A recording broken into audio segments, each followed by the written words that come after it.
Jay Bachelor, Hip Hop Weekly Magazine. Oh man, this is an honor for me. I actually first met Paul Wall in person, I'd say about 3 or 4 years ago. It was backstage at Warehouse Live. 2 Chainz that came to town. Paul Wall was back there kind of hanging out, interacting with people.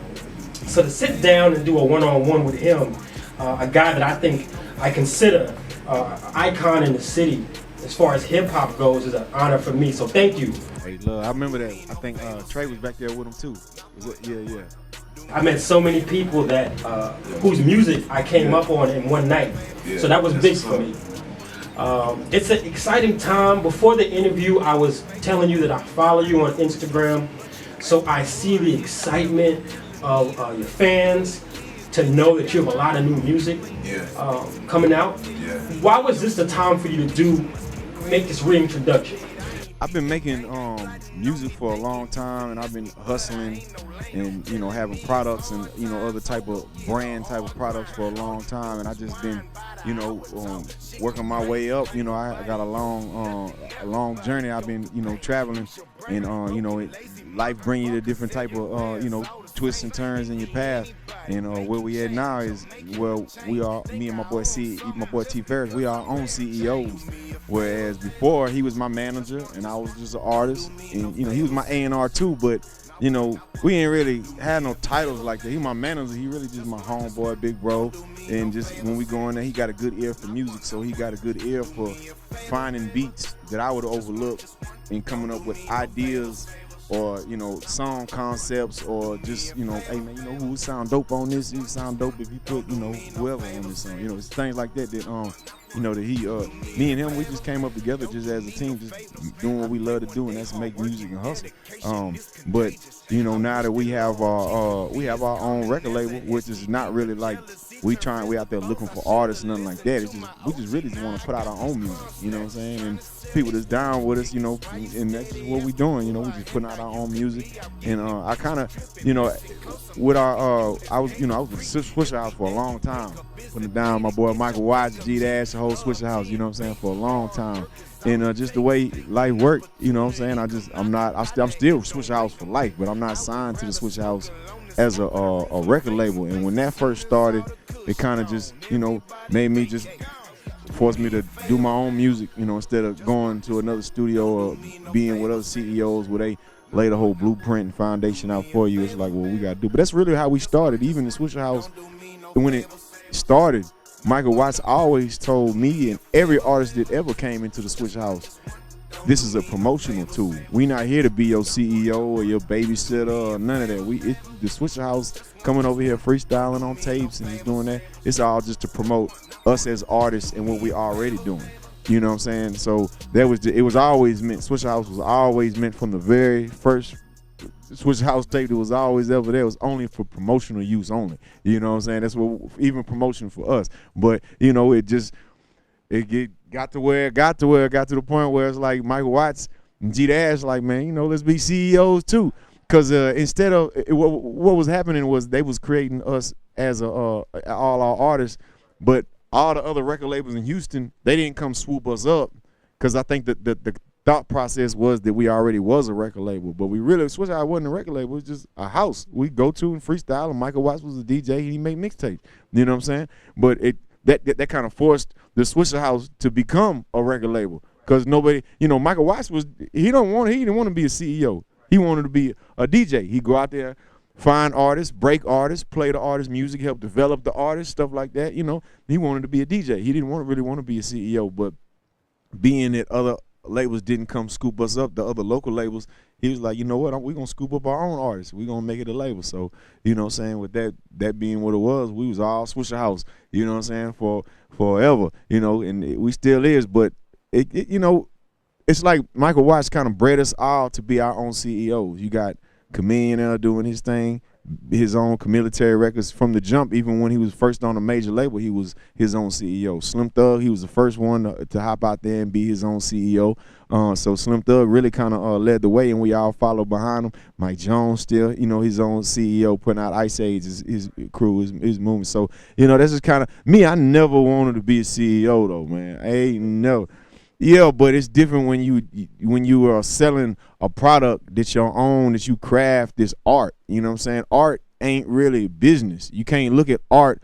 The art business ain't business. You know what I'm saying? When you making music and you making art, it's different than when you doing business. I can hustle all day and I could be a good businessman all day, but when you making art, sometimes it's bigger ideas and concepts that are more important in the business aspect. Business mean you got to turn a profit. You know what I'm saying? Business mean you making the most money you can make. You exploiting the product you selling to make the most money you can profit. And when you have an art and you mix it with business, sometimes it tainted. It's a compromise sometimes. Because, you know, cause for instance, culturally, we have problems in our culture that instead of us making songs that will help educate people on the problems, educate people on how to deal with those problems and how to get help with these problems, instead we make songs exploiting our problems. And, you know, and people like it because they can relate to it. And then they feel like when they singing these songs about being a drug addict, they feel like it's cool now to be a drug addict because your favorite rappers got songs about being drug addicts. So, you know, the way we make art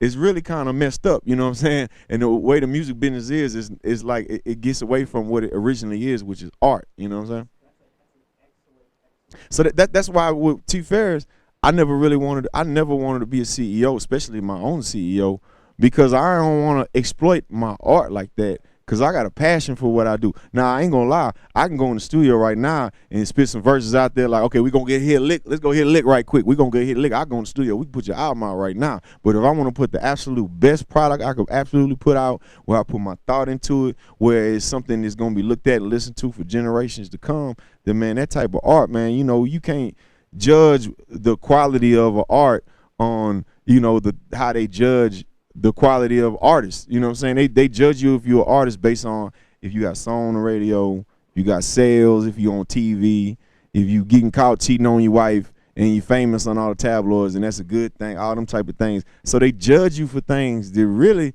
don't make you a better person. You know what I'm saying? So it's like they judge your music based off of things that don't make you a better artist. You know, a perfect example of that is go look up right now the #1 rap song ever that got the most rap sales ever, and then you tell me if that's your favorite artist or the #1 rap artist in the game. And that's a common challenge for a lot of artists, because you can spit the conscious music, but that doesn't translate into radio spins, doesn't translate into sales. Yeah. So at some point artists say, well, they're not checking for me.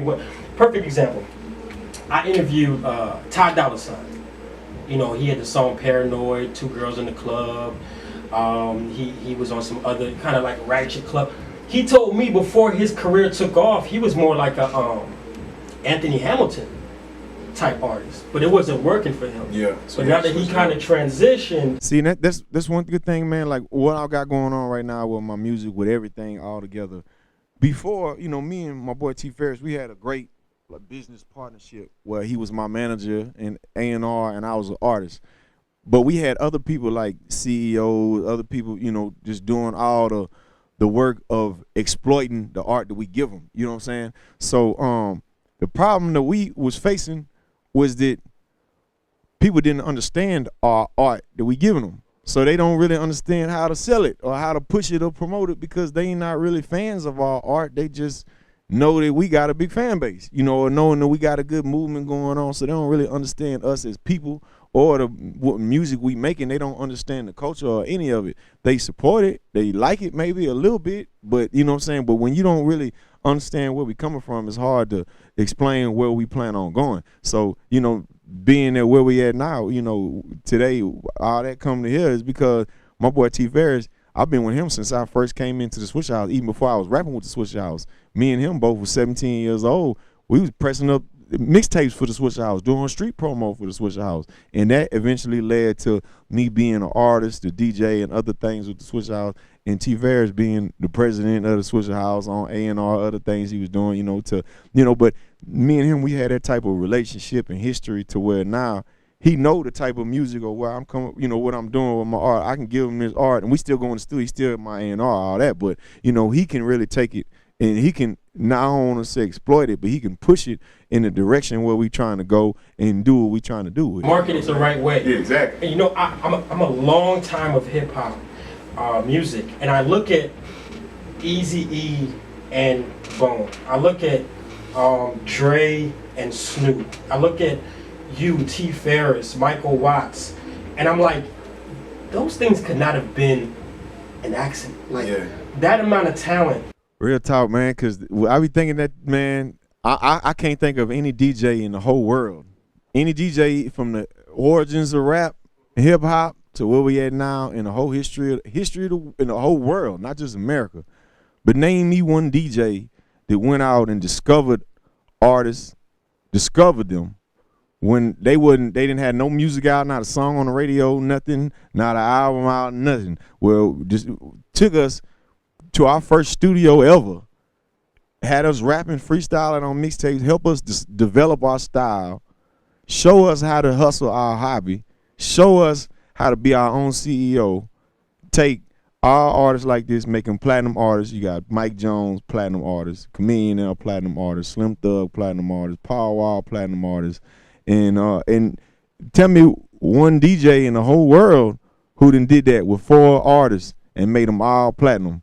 You know what I'm saying? And made them all nationwide, took them worldwide from the ground up. I done seen a lot of DJs who will take an artist who already bubbling and then do something. Or I can see there's a lot of DJs who can, you put Chris Brown and Drake on a song with, it's guaranteed to be a hit. You know what I'm saying? I mean, so real talk. So, I mean, Michael Watts and Ron C, they didn't take artists that was already established. They found us when we was hustling, you know what I'm saying? When we was living in apartments and didn't have, we didn't have nothing to our name. And he took us from that to being platinum artists. And I've been looking, man. I can't find another DJ that did that, man.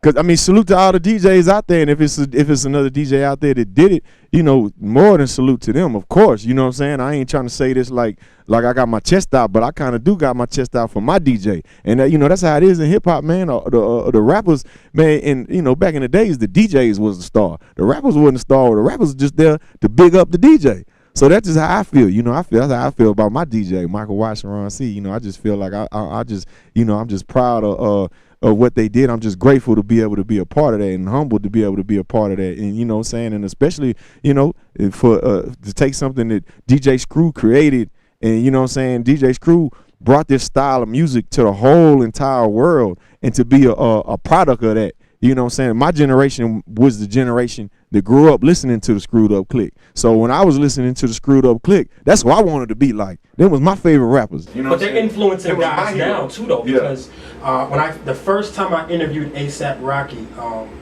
it was right when he signed that big $3 million deal with Sony, and we were talking about his music and the southern sound of his projects, and I was like, man, like, how did you're from Harlem? Yeah. He was like, I've never even been to Texas before. Damn, that's what's up. At that time. Yeah. So just to show you how far that influence has spread. But I like what you said about Swishahouse not being a label, but it gave you a platform to do what you wanted to do your way, because you took full advantage of that. And I'd love to know how. A lot of artists rap but want to create a business side and become businessmen. You did it successfully. What did you do that some of the other guys didn't do correctly, so to say? Well, the main thing is just hard work, man. Never stopping. People think that, you can have work hours like a regular 9-to-5 job, but when you hustle something like this in the music business, is a hustle. It's not a 9-to-5 job. It's a hustle. So when you hustle, you can't have 9-to-5 hours where you only work certain hours, and when you off, you off. No, when you work in music, when you hustling, you on call 25 hours a day. You know what I'm saying? So if you got to get up in the middle of your sleep and drive across town to do something that's going to, help you in your career or some type of way, then you got to do it. And people don't look at it like that. They look at music like it's a lick. Like it's just, something they going to hit a quick lick. So they don't take the seriousness in it like it's a real job. And even then, if you have a regular 9-to-5 job, most people go to their job hating their job. They don't want to go to work. They hate their boss. They talk about their coworkers. They can't wait to get off. They calling in sick. Those type of things. Where if everybody in a business, everybody at your job acting like that, then the job ain't gonna run smoothly.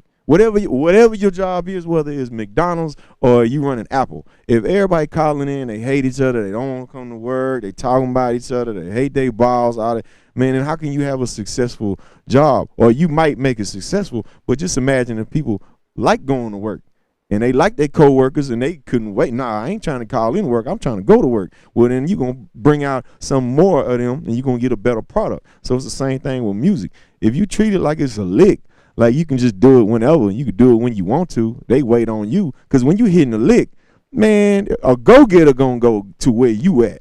But a lot of people, when you hitting a lick, you going to say, I ain't driving over there. You got to drive to me. You know, a lot of people just be like that. But, you know, a go-getter going to drive to you. But a lot of people, when you doing music, they had that, I ain't going to drive to you.